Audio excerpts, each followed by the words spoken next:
Rapunzel. There was once a man and a woman who had long in vain wished for a child. These people had a little window at the back of their house from which a splendid garden could be seen, which was full of the most beautiful flowers and herbs. It was, however, surrounded by a high wall, and no one dared to go into it because it belonged to an enchantress who had great power and was dreaded by all the world. One day, the woman was standing by this window and looking down into the garden when she saw a bed which was planted with the most beautiful salad rampion, also known as Rapunzel, and it looked so fresh and green that she longed for it. She quite pined away and began to look pale and miserable. Then her husband was alarmed and asked, "What ails you, dear wife?" "Ah," she replied, "if I can't eat some of the rampion which is in the garden behind our house, I shall die." The man who loved her thought, "Sooner than let your wife die, bring her some of the rampion yourself, let it cost what it will." At twilight, he clambered down over the wall into the garden of the enchantress, hastily clutched a handful of rampion, and took it to his wife. She at once made herself a salad of it and ate it greedily. It tasted so good to her, so very good, that the next day she longed for it 3 times as much as before. If he was to have any rest, her husband must once more descend into the garden. In the gloom of evening, therefore, he let himself down again, but when he had clambered down the wall, he was terribly afraid, for he saw the enchantress standing before him. "How can you dare," said she with angry look, "descend into my garden and steal my rampion like a thief? You shall suffer for it."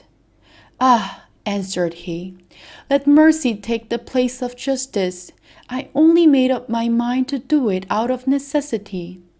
My wife saw your rampion from the window and felt such a longing for it that she would have died if she had not got some to eat." Then the enchantress allowed her anger to be softened and said to him, "If the case be as you say, I will allow you to take away with you as much rampion as you will. Only I make one condition. You must give me the child which your wife will bring into the world. It shall be well treated, and I will care for it like a mother." The man in his terror consented to everything. And when the woman was brought to bed, the enchantress appeared at once, gave the child the name of Rapunzel, and took it away with her. Rapunzel grew into the most beautiful child under the sun. When she was 12 years old, the enchantress shut her into a tower, which lay in a forest and had neither stairs nor door, but quite at the top was a little window. When the enchantress wanted to go in, she placed herself beneath it and cried, "Rapunzel, Rapunzel, let down your hair to me." Rapunzel had magnificent long hair, fine as spun gold, and when she heard the voice of the enchantress, she unfastened her braided tresses, wound them round one of the hooks of the window above, and then the hair fell 20 ells down, and the enchantress climbed up by it. After a year or two, it came to pass that the king's son rode through the forest and passed by the tower. Then he heard a song which was so charming that he stood still and listened. This was Rapunzel, who in her solitude passed her time in letting her sweet voice resound. The king's son wanted to climb up to her and look for the door of the tower, but no one was to be found. He rode home, but the singing had so deeply touched his heart that every day he went out into the forest and listened to it. Once when he was thus standing behind a tree, he saw that an enchantress came there, and he heard how she cried, "Rapunzel, Rapunzel, let down your hair to me." Then Rapunzel let down the braids of her hair, and the enchantress climbed up to her.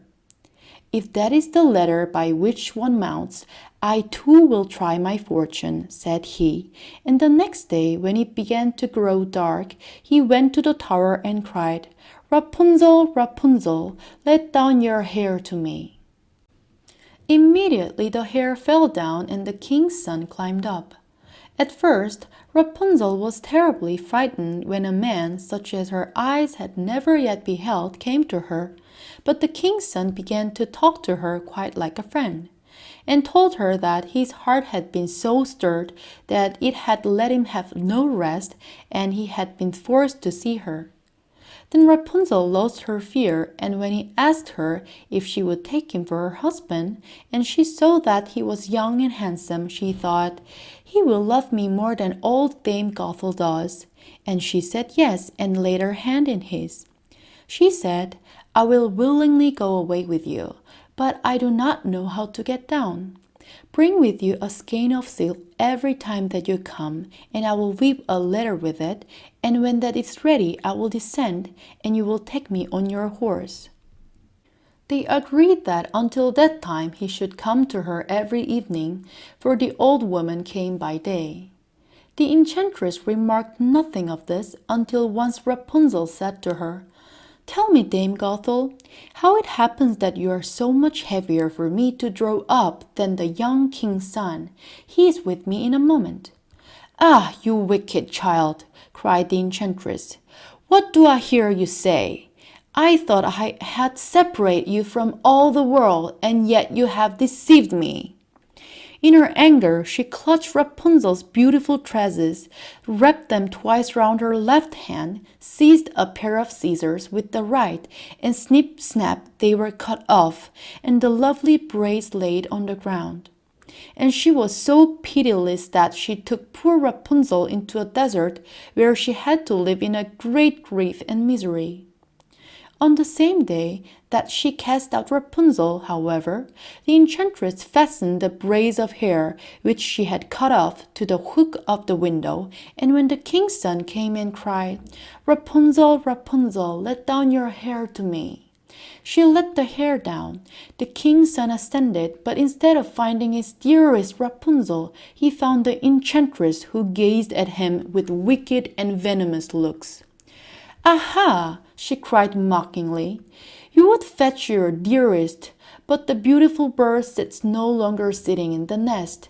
The cat has got it, and will scratch out your eyes as well. Rapunzel is lost to you. You will never see her again."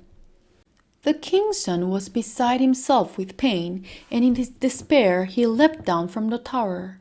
He escaped with his life, but the thorns into which he fell pierced his eyes. Then he wandered quite blind about the forest, ate nothing but roots and berries, and did naught but lament and weep over the loss of his dearest wife. Thus he roamed about in misery for some years, and at length came to the desert where Rapunzel, with the twins to which he had given birth, a boy and a girl, lived in wretchedness. He heard a voice, and it seemed so familiar to him that he went towards it, and when he approached, Rapunzel knew him and fell on his neck and wept. Two of her tears wetted his eyes, and they grew clear again, and he could see with them as before. He led her to his kingdom, where he was joyfully received, and they lived for a long time afterwards, happy and contented.